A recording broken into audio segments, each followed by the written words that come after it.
안녕하세요. AI와 헬스케어, 이 둘의 가장 뜨거운 교차점에 서 있는 기업이죠. 바로 템퍼스 AI입니다.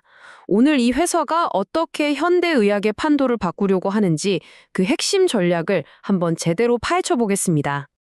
템퍼스가 던지는 메시지는 아주 강력해요.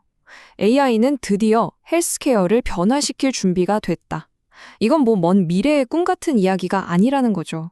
바로 지금 현실에서 벌어지고 있는 일이라는 겁니다. 그리고 템퍼스는 이 거대한 혁명이 시작될 지점도 정확히 알고 있다고 말합니다. 맞습니다. 바로 진단이죠. 템퍼스가 믿는 건 이거예요. AI가 의료계를 뒤흔들 그 첫 번째 전쟁터는 바로 질병을 얼마나 정확하게 진단해내느냐 하는 이 영역이라는 겁니다. 자, 그럼 템퍼스가 그리고 있는 이 큰 그림, 그 첫 번째 조각부터 한번 맞춰볼까요?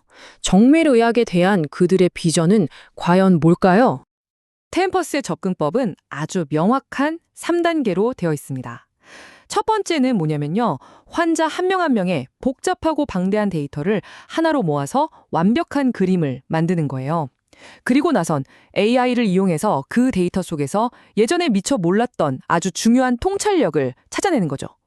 마지막으로 그렇게 찾아낸 통찰력을 의사들이 실제 진료 현장에서 바로 쓸 수 있게끔 만들어주는 겁니다.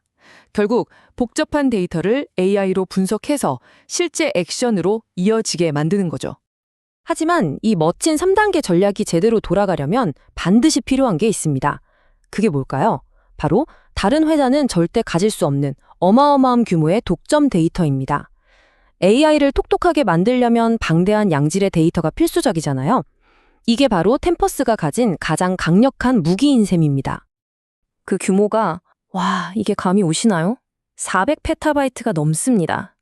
정말 상상하기조차 힘든 엄청난 양의 데이터죠.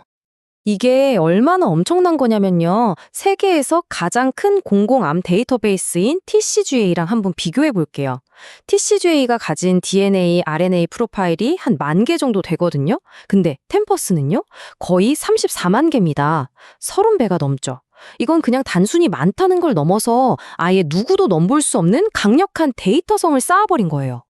자, 그럼 이 엄청난 데이터를 어떻게 모으는 걸까요? 여기서 바로 템퍼스의 핵심 비즈니스 모델 플라이휠 개념이 등장합니다. 그 첫 번째, 이 플라이휠을 힘차게 돌리는 엔진이 바로 유전체약, 즉 지노믹스 사업입니다. 모든 데이터의 원료를 모으는 곳이죠. 템퍼스의 성장을 보여주는 Q와 P 이야기. 먼저 Q, 즉 양, 퀀티티부터 보시죠.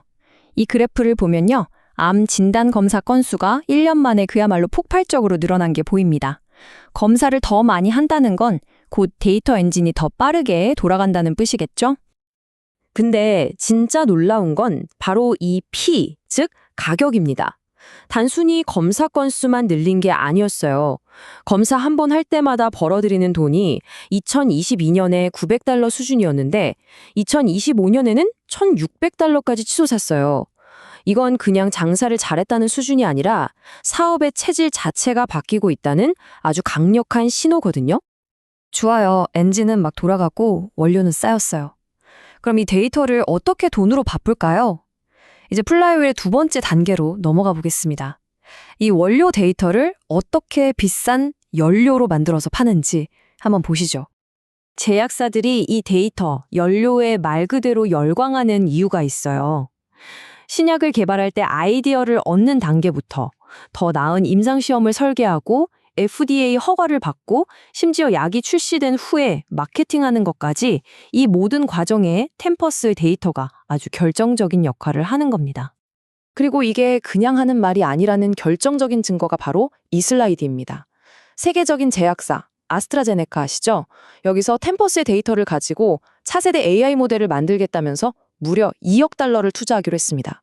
이건 그냥 큰 계약 하나 따냈다는 게 아니에요. 템퍼스의 비즈니스 모델 전체가 시장에서 제대로 인정받았다는 뜻입니다. 이런 대형 계약들 덕분에 템퍼스의 미래 수익 파이프라인은 이미 아주 든든합니다. 2024년 말 기준으로 앞으로 들어올 돈, 그러니까 총 잔여 계약 가치가 $9억 4천만 달러가 넘어요. 미리 받아놓은 주문서가 이만큼이나 쌓여 있다는 거죠. 근데 여기서 정말 주목해야 할 숫자는 바로 이겁니다. 140%. 이게 순수익 유지율이라는 건데요. 무슨 뜻이냐면 기존 고객들이 매년 돈을 40%씩 더 쓰고 있다는 거예요. 한번 써보면 너무 좋아서 계속 더 많은 데이터를 사게 된다는 거죠. 그만큼 제품이 아주 끈끈하다는 걸 증명하는 숫자입니다. 자, 지금까지 전력이랑 비즈니스 모델을 쭉 살펴봤는데요. 이론은 완벽해 보여요. 그럼 실제 성적표는 어떨까요?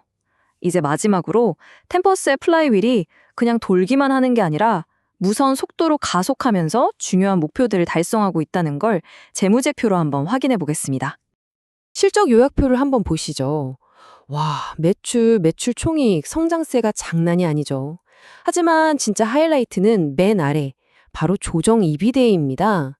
이게 뭐냐면 회사가 핵심 사업으로 현금을 얼마나 잘 버는지를 보여주는 지표거든요. 근데 보세요. 2,180만 달러 적자에서 150만 달러 흑자로 정말 극적인 반전을 이뤄냈습니다. 네, 바로 이겁니다. 템퍼스가 드디어 사상 처음으로 조정 EBITDA 흑자를 달성했습니다.